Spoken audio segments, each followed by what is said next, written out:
হে hi everyone, আমার আরও একটি ব্লগে তোমাদের সবাইকে ওয়েলকাম। আজকে ছুটির দিন তো প্রায় সব বাড়িতেই হয়তো মাছ মাংস হবে, কিন্তু আমি আজকে একদমই মাছ মাংস করব না, কারণ আমি প্রায় মাংস খাওয়ায় বাদই দিয়ে দিয়েছি।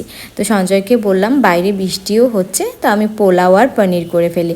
তো ও বললো হ্যাঁ ঠিক আছে। আর পোলাও আর পনিরটা হচ্ছে ভীষণ চটজলদি একটা রেসিপি, মানে এগুলো রান্না করতে খুব একটা বেশি সময় লাগে না, আমার তো একদমই সময় লাগে না, আর ভীষণ টেস্টি হয় খেতে। ছুটির দিনগুলোতে আমি সঞ্জয়কে মাঝে মাঝে ভালো মন্দ রান্না করে খাওয়াই, কিন্তু প্রত্যেকটা দিনের ভিডিও তো আর নেওয়া হয় না, তাই যেদিন যেদিন নিতে পারবো সেদিন সেদিন তোমাদের সাথে শেয়ার করব।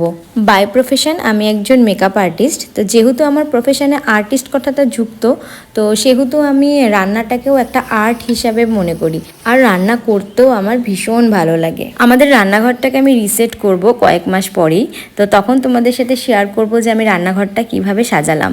আমার ইচ্ছে আছে খুব সুন্দর করে একটা রান্নাঘর সাজানোর, আর নতুন নতুন অনেক বাসনপত্র কেনার ইচ্ছে আছে, কারণ ভিডিওতে কিন্তু সুন্দর সুন্দর বাসনগুলো খুব ভালো লাগে দেখতে। আর এই রান্না নামক জিনিসটা আমি কিন্তু একদম খুব কম সময়ের মধ্যে শিখে গেছি।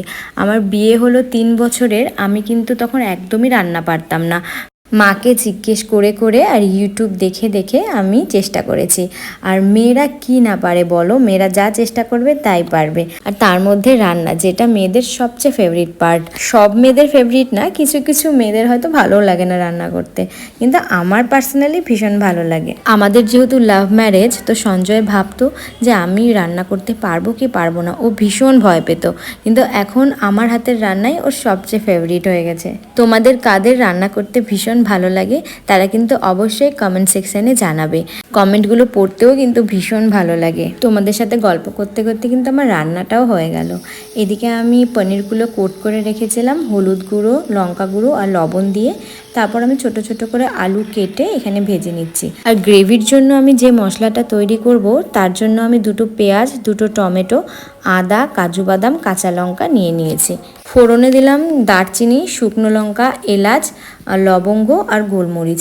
তারপর আমি এই গ্রেভির মশলাটা দিয়ে দিলাম, দিয়ে এবার আমি সেটাকে ভীষণ ভালোভাবে কষাবো।